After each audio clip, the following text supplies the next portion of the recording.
সে এবং বিতর্কে একই সমান অর্থাৎ উপরে লেবাস দিয়ে পোশাক দিয়ে আপনি কাউকে নির্ধারণ করতে পারবেন না সেই ইমানদার কিনা।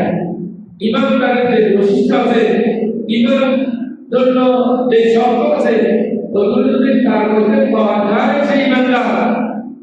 কাপড় দেবেও বরফ না কেন, আর যদি ইমেল না থাকে কাপড় দেবেও বরফ না কেন, সে জান্নাতে যেতে পারবে না। এই জন্য এটা বলছে যে ইমানের ৯ নম্বর শাখা হলো মুমিনের জন্য জান্নাত, কাফিরের জন্য জাহান্নাম। যারা ইমানদার মুমিন আল্লাহ তাদের জন্য জান্নাত রেখেছেন ব্যস্ত কয়েকটি ব্যস্ত ৮টা আল্লাহ ৮টি ব্যস্ত তৈরি করেছেন। এদিকে অনেক কথাবার্তা আছে, ব্যস্তগুলো বর্তমানে আছে কিনা অনেকে প্রশ্ন করে, এই যে সিন্ডিকেটরা এগুলো প্রশ্ন করে। ও ব্যস্ত এখন রেডি আছে, রেডি যদি না থাকে আমাদের বাবা আদম এবং মুহাম্মদ ইসলামকে আল্লাহ ব্যস্ত কিভাবে দিলেন? রেডি যদি না থাকে রাসূল করিম সাল্লাল্লাহু আলাইহি ওয়াসাল্লাম ওই ব্যস্তে গিয়ে জাহান্নামে গিয়ে দেখেছেন কারা কারা জাহান্নামে বেশি মেয়েরা কেন যাচ্ছে? রাসূল করিম দেখিয়েছে বলছেন জাহান্নামে কারা গিয়েছেন। তাহলে কিতাবে এসেছে আকাইদের কিতাবে ইন্নাল জান্নাতা ওয়ান নারা মাওজুদাতানে, বর্তমানে ব্যস্ত জান্নাত এবং জাহান্নাম আল্লাহ সৃষ্টি করে রেডি করে রেখেছেন। এবং হাদিস শরীফ আছে, সামনে আসছে সেটা, যে যারা জান্নাতি জাহান্নামী মানুষদেরকে এটা দেখানো হবে, কবরের মধ্যে দেখানো হবে। এই দুনিয়ার তোমার সারানো এখানে, তুমি এখানে দেবা। তাহলে যদি এটা প্রস্তুত না থাকে, কি করে আপনি আপনাকে আল্লাহ রাব্বুল আলামিন দেখাবেন? প্রস্তুত থাকলে পরে দেখাতে পারবেন। যাও এটা আকাইদের একটি প্রশ্ন, আমি জবাব দিয়ে দিলাম। এরপরে আল্লাহ রাব্বুল আলামিন বলেন বালা মান কাসাবা সাইয়্যাতান ওয়া আ'আতা বিহি খাতিয়াতুহু ফাউলাইকা আসহাবুন নার হুম ফিহা খালিদুন।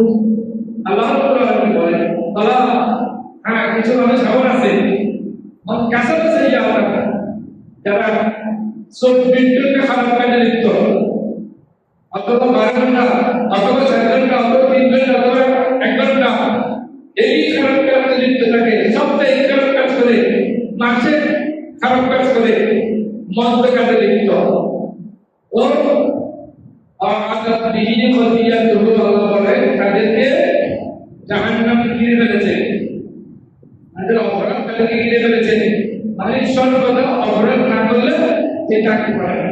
যেমন আমাদের দেশে কিছু মাদা শ্রেণীর যুবক যুবতী দেখা যায় যারা ইয়াবা খায়, বাবা খায়, আর কি কেটে গুলো খায়, কথা বলতে স্বাভাবিক বলে না, পাগল রাজ্য হয়ে গেছে। আল্লাহ কি আপনাকে পাগল হওয়ার জন্য সৃষ্টি করেছেন? আমি দেখি এইভাবে পাগল অবস্থায় মরে, আবার কি আল্লাহ আপনাকে দিতে করবে? এখানে দুনিয়াতে আবার পাঠাবে নয়। আপনি একটা জীবনটা সুন্দর করবেন, এই জীবনটা সুন্দর না করে আপনি ভাগলামি করে বাদামি করে কেন ইয়াবা বাবা করে খাবার করে ভাগলামি কেন করে? কি প্রয়োজন ছিল?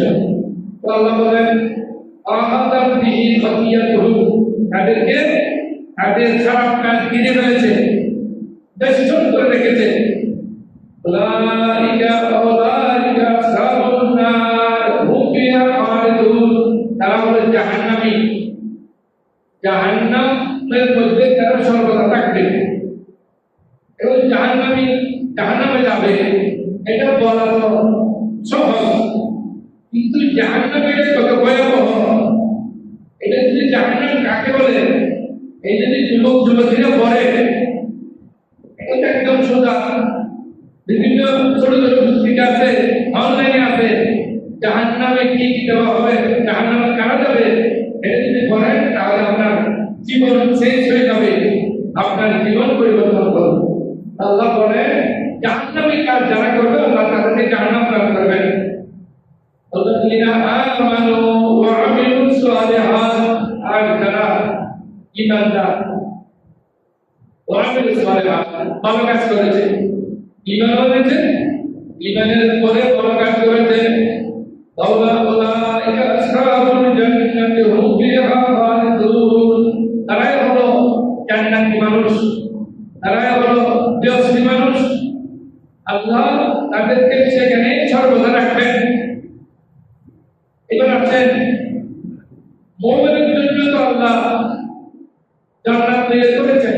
আল্লাহ বলেন উইদ্দাত লিল কাফিরিন, জান্নাত তৈরি করেছেন কাফিরদের জন্য, জান্নাত তৈরি করেছেন আল্লাহ মুমিনের জন্য।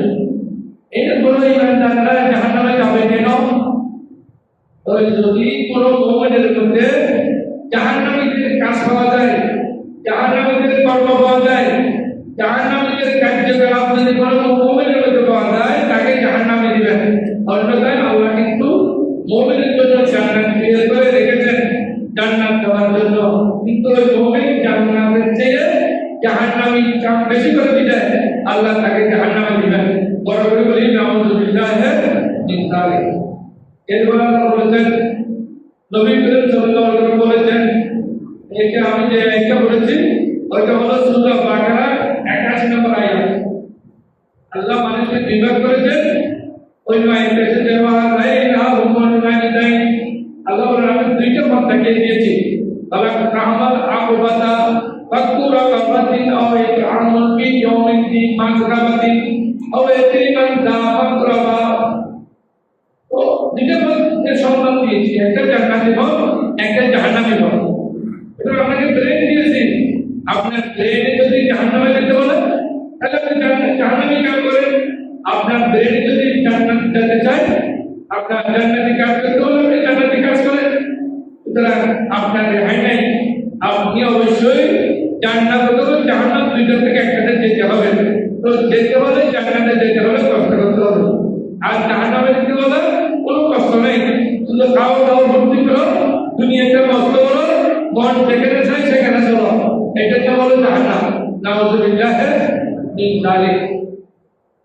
রাসূল করিম সাল্লাল্লাহু আলাইহি ওয়াসাল্লাম বলেছেন, সহিহ বুখারী শরীফের হাদিস 1379 নম্বর, মুসলিম শরীফ 266 নম্বর হাদিস, ইন্না আহাদাকুম ইযা মাতা উরিদা আলাইহি মাকাতাহু মিন গাদান ওয়া আসিয়া ইন কানা মিন আহলিল জান্নাতি ওয়া মিন আহলিল জান্নাহ। মানুষ যখন মৃত্যুবরণ করে তখন সকাল সন্ধ্যা তাকে দেখানো হয়, দুলার জন্য যখন স্টেজ তৈরি করে মঞ্চ তৈরি করে রাখিতে, দুলাকে প্রথমে মঞ্চে নেয় না, প্রথমে ওই দর্শকদের সাথে বসায়, দলীয়দের সাথে বসায়, পরে বলে এই স্টেজটা রেডি করা হয়েছে একমাত্র দুলার জন্য। তো জান্নাতের জন্য আল্লাহ, জান্নাতীদের জন্য আল্লাহ ব্যবস্থ রেডি করে রেখেছেন, ব্যবস্থাকে দেখানো হয় সকাল সন্ধ্যা, দেখানো হয়, ওই যে দেখা যায় ওই ব্যবস্থার মধ্যে বান্দা তোমাকে দেওয়া হবে। তবে এখন না, আল্লাহ বিচার হিসাব বিচার নেওয়ার পরে আল্লাহ তোমাকে ওটা দিবেন, ওইটা দেখানো হয়। এটা নিজের নিকেশের আগে কিভাবে ফেরেশতারা বুঝতে পারলো যে জান্নাতে যাবে? ফেরেশতারা বুঝে দুনিয়া থেকে মানুষ যাওয়ার পরে এমন একটি দৃশ্য হবে, যে মানুষের এমন এক দৃশ্য হবে, যে দৃশ্য দেখলে মানুষের এমন অবস্থা হয়, যারা জান্নাতি কবরে যাওয়ার পরে ফেরেশতারা যাবে, তাকে বসাবে, ভাই ওই রানীহি তাকে বসাবে, বসার পরে জিজ্ঞেস করবে তোমার প্রভুকে, তোমার ধর্ম কি ছিল, তোমার নবী কে ছিলেন একটু বলো। সেই যদি নেককার হয় তখন বলবে যে আরে বাদ দাও, আমার আসলে নামাজে চলে যায়। এত কবরের মধ্যে অনেক দৃশ্য হবে যেটা আসলে নামাজের একদম সূর্য চলে যাচ্ছে এমন অবস্থা হবে। সে ব্যক্তি বলবে আমাকে আগে আসলে নামাজ পড়তে দাও, এখন বন্ধ পর্যন্ত দিবে, আসলে নামাজ চলে যাবে, আমাকে আসলে নামাজ পড়তে দাও। আল্লাহ সারা বলবে কি রে, আল্লাহ এই ধরনের বান্দাদের দেখিনি, কি আসলে নামাজ পড়বে, এখানে কি আসলে নামাজ? আল্লাহ বলবেন এ ফেরেশতা এখানে বন্ধ করি, বুঝতেছ না সে যে নামাজে ছিল, বুঝতেছ না সে যে ইমানদার ছিল, এরা বন্ধ করার প্রয়োজন নেই, সে জান্নাতি। সুবহানাল্লাহ। আর জাহান্নামী যারা তাদেরকে যখন কবরস্থানের দিকে নিয়ে যাওয়া হবে, দল থেকে যখন খাটিয়ে নেওয়া হবে, তখন বলবে ইয়া ওয়াইলাতা, আয় আফসোস, আমি ধ্বংস, নাউযুবিল্লাহ, আমি তো শেষ, আমি কোথায় নিয়ে যাচ্ছ, আইনাতা আপন, আমি আমাকে কোথায় নিয়ে যাচ্ছ, আমার ঘরে রাখো, আমাকে কষ্ট দিবে না, ওখানে কবরে দেওয়ার পর আমার জন্য জাহান্নাম অপেক্ষা করছে, নাউযুবিল্লাহ মিন যালিক। সে বলবে আমাকে দিও না, আমাকে ঘরে রাখো। আর সেই জান্নাতি সে বলবে কত মুমিন, তাড়াতাড়ি নিয়ে যাও, তাড়াতাড়ি নিয়ে যাও, এতক্ষণ কেন ঘরে রেখে দিয়েছো, এতক্ষণ ঘরে রাখার প্রয়োজন কি, এতক্ষণ ঘরে রাখার দরকার নেই, তাড়াতাড়ি নিয়ে যাও। আর আমরা অনেক সময় বলে কি, ছেলে বিদেশ আছে, ছেলে দিকে থেকে আসবে, ফ্রিজের গাড়ির মধ্যে বাবাকে 3 দিন পর্যন্ত ফ্রিজের মধ্যে রেখে দিয়েছে, নাউযুবিল্লাহ। আমরা কি নাউযুবিল্লাহ বলবেন না? একটু যুবকেরা ফ্রিজে রাখি দেন 3 দিন, এই 3 দিন রেখে দিলেন। মানুষ যখন মারা যায় তাকে এমন ভাবে ধরতে হবে যাতে সে ব্যথা না হয়, কারণ মৃত্যু অনেক কষ্টকর একটা জিনিস, তার হাত পা সবগুলো ব্যথা ব্যথিত হয়ে গেছে। মৃত্যু এটা অনেক খারাপ জিনিস, এটা খারাপ বললে হবে না, মৃত্যু এটা অনেক ডেঞ্জারাস জিনিস বলবো, বিপজ্জনক। মৃত্যু যখন হয় মানুষের, তখন নাকি মানুষ মৃত্যু সজ্জা থেকে লাফ মেরে উপরে দিকে উঠে যেতে চায়। 70 ফেরেশতা, 70 জন বা 70,000 ফেরেশতা তাকে চেপে ধরে রাখে যাতে তার প্রাণ বের হয়, সে যাতে লাফ দিতে না পারে। এত ডেঞ্জারাস জিনিস হলো মৃত্যু। মৃত্যু থেকে বাঁচার কোনো উপায়, কুল্লু নাফসিন যায়কাতুল মউত, ম্যান ইজ নট ডেড, এটা ইংরেজি যারা শিক্ষিত তারাও জানে, মানুষ মৃত্যুবরণ করতে হবে। যদি বেঁচে থাকতো তাহলে ফেরাউন বেঁচে থাকতে পারতো, কারণ ফেরাউন মাত্র বলতে পেরেছে আনা রাব্বুকুল আলা, আমি হলাম পৃথিবীর মধ্যে বড় খোদা, নাউযুবিল্লাহ। বড় খোদা যখন মৃত্যুবরণ করেছে, বড় খোদা যখন এখনো শিবপটন দাঁড়িয়ে আছে, তাহলে মিশরের জাদুঘরে এখনো আছে ফেরাউন, তাহলে আপনি কি মনে করেন আপনি কি বেঁচে থাকবেন? আমি কি বেঁচে থাকতে পারবো না? আমরা বেঁচে থাকতে পারবো না। যদি বেঁচে থাকতে পারতো পৃথিবীর মধ্যে, তাহলে আব্রাহাম লিঙ্কন বেঁচে থাকতো। লিঙ্কন বেঁচে ছিলেন, অনেক ক্ষমতা ছিল, অনেক টাকা পয়সা ছিল, তাহলে তাদেরকে দিয়ে বেঁচে থাকতে পারতেন।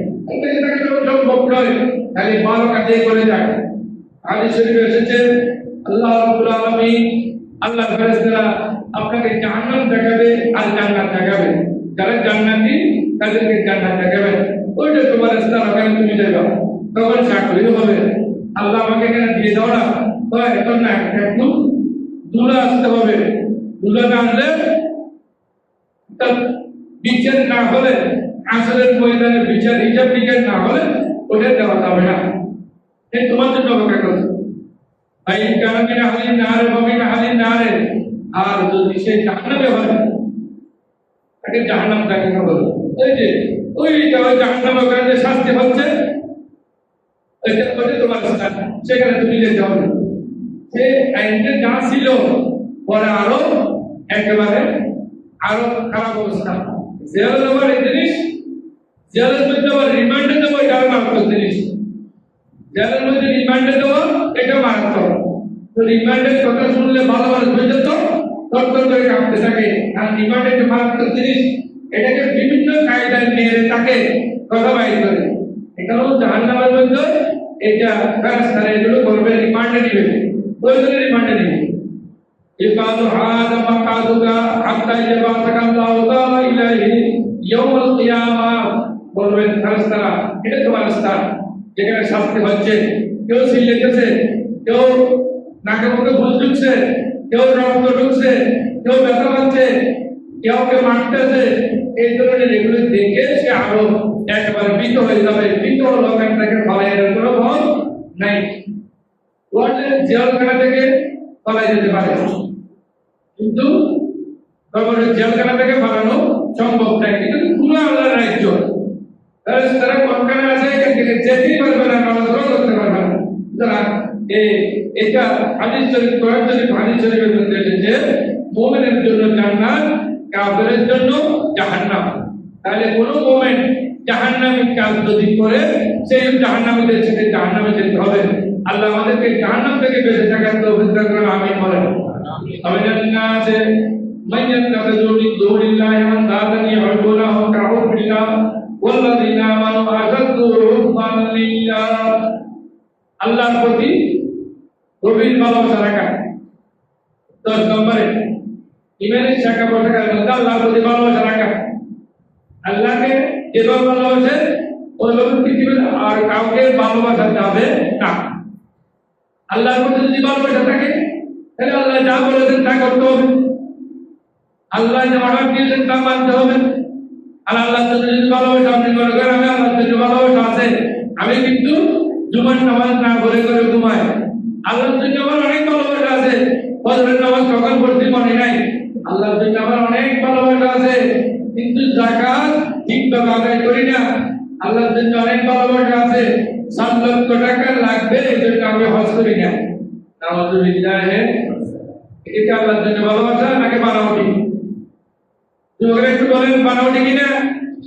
বলেন না। যুবকরা বলতে পারবে বলেন এটি বানাওটি কিনা?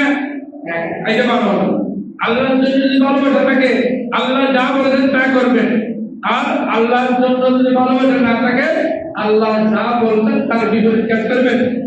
তাহলে আমরা তো বিপরীত কাজই করি বেশি, আমরা তো বেশিরভাগ বিপরীত কাজ করি, সঠিকভাবে কাজ করি না। বলেন আল্লাহ বলেন আর কিছু মানুষ আছে যারা আল্লাহ ছাড়া অন্যকে আল্লাহর সমকক্ষ বানিয়ে নেয়। যেমন অনেকে বলে বড় বট গাছ দেখেছে, বট গাছ এটা আমার ছোট প্রভু, বট গাছে কেউ প্রভু, তুলসী গাছ দেখছে কেউ প্রভু, আগুন দেখছে আগুন প্রভু, ওদের যত আল্লাহ ওরা তত মানে আল্লাহ। তাহলে ইমানদার নয়, অইমানদার নয়। ইমানদার যারা তারা আল্লাহর সমকক্ষে কখনো কাউকে বানাতে পারে না। এই জন্য অনেকে বলে তোমরা রসুলের প্রশংসা করতে করতে আল্লাহর উপরে নিয়ে গেছো, নাউযুবিল্লাহ মিন যালিক। এখানে একটা কথা খেয়াল রাখবেন, সেটা হলো যে রসুলের প্রশংসা আপনি যত করেন না কেন, রসুলকে তো সৃষ্টি করেছেন আল্লাহ, ঠিক কিনা? রসুল হলেন সৃষ্ট আর আল্লাহ হলেন খালেক, আল্লাহ হলেন সৃষ্টিকারী। সৃষ্টিকারীর সাথে দুনিয়ার পৃথিবীর কারো তুলনা হবে না। যারা তুলনা দেয় তারা বেঈমান। ঈমান নেই তাদের ঈমান চলে গেছে। ঈমান চলে গেলে আল্লাহ করতে পারবে। হ্যাঁ, আমাদের দেশেও ছিল, এখনো কিছু আছে নাস্তিক যারা মুসলমানের ঘরে আছে, কিন্তু আল্লাহ মানে না। এগুলো সব প্রাকৃতিক সৃষ্টি, এগুলো সব এমনি হয়ে গেছে। সুতরাং আল্লাহকে মানে না এরা মুমিন নয়। আল্লাহর সমকক্ষ কাউকে নির্ধারণ করলে সেরাও মুমিন নয়, তারাও মুসলমান নয়। আল্লাহ বলেন ইউহিব্বুনাহুম কাহুব্বিল্লাহ। তারা সৃষ্টি জগতের বিভিন্ন প্রাণীকে, বিভিন্ন বস্তুকে আল্লাহর মতো মনে করে। চাঁদ দেখলে পূজা করে, সূর্য দেখলে পূজা করে, তারকা দেখলে সালাম করে। তাহলে এগুলোকে আল্লাহ নাউযুবিল্লাহ, এগুলো সৃষ্ট, এগুলো আল্লাহ সৃষ্ট। আর দুনিয়ার কিছু লাগবে না। আল্লাহকে মানার জন্য আপনি রাত্রে একা বের হবেন ঘর থেকে, বের হয়ে যখন চাঁদের রাত থাকবে তখন একটু উপরের দিকে দেখবেন। এই যে বাংলাদেশ নয়, শুধু ওয়ার্ল্ডের মধ্যে আসমানটা কিসের উপর আছে? কিসের উপরে আসমানটা দাঁড়িয়ে আছে? আমাদের ঘর কিছুদিন পর পর সব করে যায়, পিলার নষ্ট হয়ে যায়। আর আল্লাহ তো আসমান রেখেছেন কোনো বিলান ছাড়া, কোনো ধরনের বিলান নাই। কোনদিন জীবনে এত বছর যুগ যুগ ধরে আমরা দেখেছি আসমান যেভাবে আছে, চাঁদ যেভাবে উঠে যেভাবে উঠে, চাঁদ কোনদিন ব্যতিক্রম করে নেই। আমাদের তো 10 সেকেন্ড পরে একটু ব্যতিক্রম হয়, কোনো আধা ঘন্টা লেট হয়, কোনদিন 1 ঘন্টা লেট হয়। চাঁদ কি কোনদিন লেট হয়েছে? সূর্যের কোনদিন লেট হয়েছে? নয়, সূর্যের কোনদিন লেট হয়নি, চাঁদ কোনদিন লেট হয়নি। যার থেকে চাঁদ সূর্য ঠিকভাবে চলতেছে, তাহলে আপনি মনে করেন যে আল্লাহ রাব্বুল আলামিন এগুলো সব পরিচালনা করেছেন। এগুলো কোনো প্রাকৃতিক সৃষ্টির কারণে এগুলো হয় নাই। প্রাকৃতিক কি আবার? আর প্রাকৃতিকই তো আল্লাহ সৃষ্ট, সব কিছু সৃষ্ট আল্লাহ। যে বলে তাকে আল্লাহ সৃষ্টি করেছেন। যদিও সে নাস্তিক হয়ে গেছে, বেনম্বরী নাস্তিক হয়েছে অনেকে, অনেক কবি সাহিত্যিক ছিল আগে, আমি নাম বলছি না। এই সমস্ত শয়তান যারা বেঈমান হয়ে গেছে, ওদের ঈমান নাই। এখন কিছু মৌলভী বের হয়েছে, ফেসবুকে দেখবেন আল্লাহ মানে না, রাসূল মানে না, কিন্তু দাড়ি টুপি আছে, আপনি কি একে মুসলমান বলতে পারবেন? এর আগে কিন্তু মৌলভী আছে, আমি যদি নাম বলছি না, আগে নামের আগে মৌলভী আছে। তা আমি বলি মৌলভী মৌলভী এখন লোক করতে করতে ওখানে বিভিন্ন বিতর্কিত টাকা পয়সা খেতে খেতে ওদের ইমানে নামাজে কাজ চলে গেছে, ওরা বিতর্ক হয়ে গেছে। নাউযুবিল্লাহ মিন যালিক বলতে যে ইউহিব্বুনা আল্লাহ, তারা আল্লাহর সমকক্ষ মানে আল্লাযিনা আমানু আশাদ্দু হুব্বান লিল্লাহ, আর যারা ইমানদার তারা আল্লাহর সমকক্ষ পৃথিবীর কাউকে মানে না, কারণ মানিলে বেঈমান হয়ে যাবে। আল্লাহর সমকক্ষ কেউ নাই। কুল হুয়াল্লাহু আহাদ আল্লাহুস সামাদ, আল্লাহ অমুখাপেক্ষী, আল্লাহর মতো কেউ নেই, আল্লাহর সাথে তুলনা হবে এমন নেই। আর সৃষ্টিকর্তা তো একজন, সৃষ্টিকর্তা কয়জন? একজন আল্লাহ। সৃষ্টিকর্তা তো একজন আল্লাহ, এর বাইরে যা আছে ওগুলোকে আমরা কাউকে মানি না, তাহলে আপনি ইমানদার হতে পারবেন, তাহলে আপনি বেঈমান। নাউযুবিল্লাহ মিন যালিক। এরপর আল্লাহ রাসূল বলেন সাল্লাল্লাহু মান কুল্লা বিহি ওয়াজাদা বিহি আলাওয়াতাল ঈমান মান কানা আল্লাহু ওয়া রাসূলুহু আহাব্বা ইলাইহি মিম্মা সাওয়াহুমা ওয়া ইউহিব্বুল মারা লা ইউহিব্বু ইল্লা লিল্লাহ। তিনটি জিনিস যার কাছে আছে সে ঈমানের মজা পাবে। हर चीज में लज्जत है, अगर दिल में लज्जत हो, যদি আপনার জিহ্বা ভালো হয় আপনি শাক খাইলে একটু মজা রাখবেন, লাক্টোবাস খাইলে একটু মজা রাখবেন, হাসি খাইলে একটু মজা রাখবেন। আর যদি আপনাকে জড়জড়ে মারা ভিতরে আপনাকে লাক্টোবাস দিল, হাসি মাংস দিল, ওগুলো अगर सेहत तंदुरुस्त ना हो तो सब कुछ बता है। যদি আপনার স্বাস্থ্য ভালো না থাকে আপনার সব কিছু টিকে রাখবে, একটি মজা রাখবে না। তো যারা ইমানদার তাদের জন্য অনেক মজার মজার জিনিস আছে। কি? ওদের তিনটা জিনিস মজার জিনিস আছে। কারণ তিন জিনিসের মধ্যে মজা হয়। মান কান আল্লাহ ওয়া রাসূলুহু আহাব্বা ইলাইহি, তাদের কাছে আল্লাহ এবং রাসূল বেশি প্রিয়, আল্লাহ এবং রাসূল বেশি প্রিয়, তাদের কাছে এটা মজা রাখবে। সেওয়াহুমা, দুনিয়ার কোনো জিনিসের সাথে তুলনা নাই। ওয়া ইউহিব্বুল মারা লা ইউহিব্বু ইল্লা লিল্লাহ। দ্বিতীয় নম্বর, যারা একমাত্র মানুষকে ভালোবাসে আল্লাহর ওয়াস্তে। আল্লাহর ওয়াস্তে ভালোবাসে ভাই। আসরের নামাজ একজন গরীব মুসল্লি আপনি জানেন, এর কাছে টাকা পয়সা কিছু নাই, কিন্তু আসক্ত নামাজ পড়ে, আসরের নামাজের পরে আপনি তাকে নিয়ে কোন একটা দোকানে নিয়ে আমাকে নাস্তা করে দিলেন। কেন একে ভালোবাসা? কেন এই ভালোবাসাটা হলো এই নামাজি ইমানদার মানুষের জন্য। এই ধরনের যারা করে এরা ইমানের মজা হয়। ওয়া ইয়াকরাহু আন ইয়াউদা বিল কুফরি বা'দা মা কাদাল্লাহু মিনহু কামা ইয়াকরাহু আন ইয়াদখুলা ফিন নার। আর যারা চায় ঈমান আনার ধরে আবার কুফরের দিকে যাওয়াকে মাকরুহ বুঝে, এটা অপছন্দ করে, তারা ইমানের মজা পায়। কুফরের দিকে যাওয়া মানে, কুফরের দিকে যাওয়া মানে একজন মৌলবী বলেছেন, আমি একটু উদাহরণ দিচ্ছি। নামাজের মধ্যে নবীজির খেয়াল আসা থেকে গরু গাধার খেয়াল আসা অনেক উত্তম। একটু একটু নাউজুবিল্লাহ করবেন না? কি রে বাপ কাছে তো কথা নেই, যুবকেরা একটু বলে আবার মনে করে বলেন নাউজুবিল্লাহ। এখন এই মৌলবী বুক থেকে এটা বাইর করলো, আমরা এগুলো বুঝতে পারছি না। এটা কি একজন ভালো মস্তিষ্ক মৌলবী বলতে পারে? আমি এই জন্য মৌলবীদেরকে দোলাই করি, সাধারণ মানুষের কোনো দোষ নেই, ওদেরকে যেদিকে ডাকে ওইদিকে যায়, রাজনৈতিক দলের মতো। আপনার রাজনৈতিক নেতা যেদিকে ডাকে ওইদিকে যায়। তো সাধারণ মানুষ তো বুঝে না, মৌলবীর কণ্ঠ সুন্দর দেখলে, মৌলবী একটু সুন্দর হলে, মৌলবী একটু কাবা কাবা বললে, একটু মাঝে মধ্যে দুই চারটে ইংলিশ বলতে পারলে সব পাগলের দিকে এইটাই পাশে মৌলবী তাকে এইটাই আসার নেই। নাউযুবিল্লাহ, যার জন্য ভাগে হইবে না। ঈদের আগে কিসের মৌলবী সব বাদ। ঈমান যে ঈমানের মধ্যে আমরা কথা রাখবে, ওই মৌলবীকে 1 লাখ 2 লাখ 3 লাখ দিবেন, তাহলে আপনি ঈমানদার, আপনি জান্নাতে যাবেন। মৌলবীর লোভ বললে আপনি জান্নাতে যাবেন। যে মৌলবী এটা বলেছে, এইটা যে মৌলবী বলেছে, এখন সেই 15টা মৌলবী একটু বলেন তো, আল্লাহ আর রাসূলকে ভালোবাসে? ভালোবাসে না। আমাদের মধ্যে নবীর খেয়াল আসা থেকে গরু গাধার খেয়াল আসা অনেক উত্তম। এটা কি কোনো মৌলবী বলতে পারে? এমন কথা কি কোনো মৌলবী বলতে পারে? কিয়ামতের ময়দানে নবী অপরের কল্যাণ করে তো দূরের কথা, নিজের কল্যাণও নিজে করতে পারবে না। এটা কোনো মৌলবী বলতে পারে? যে মৌলবী বলে তাকে আমরা মৌলবী বলবো, তাকে আমরা কি মেনে নিব? তার কথা শুনলে কি মেনে থাকবে? আরে কিয়ামতের ময়দানে এই মৌলবী ভয় নাই, করলো মৌলবী দলে ঢাকার জন্য সকালে করে করতেছে। আপনাদের হাদিস শরীফ আছে যে শাফাআতি লিআহলিল কামাল মিন উম্মতি, একজন সাহাবী বর্ণনা করেছেন, ইয়া রাসূলুল্লাহ, আমরা তো দুনিয়াতে আপনার সাথে ছিলাম, পরকালে আমাদের অবস্থা কি হবে? আপনাকে পাবো? তখন আমাকে তোমাদের বিপদের থেকে পাইবা। কোথায় পাবো? তোমরা যখন বিপদে পড়বা ওই 3 জায়গায় আমাকে পাইবা। তোর মধ্যে এক জায়গা হলো ফুলসেরা, সুবহানাল্লাহ বলেন না? ফুলসেরা মানুষ যখন পার হতে পারবে না, রাসূল করিম সাল্লাল্লাহু আলাইহি ওয়াসাল্লাম বলতেছেন আমি পার করে দিব।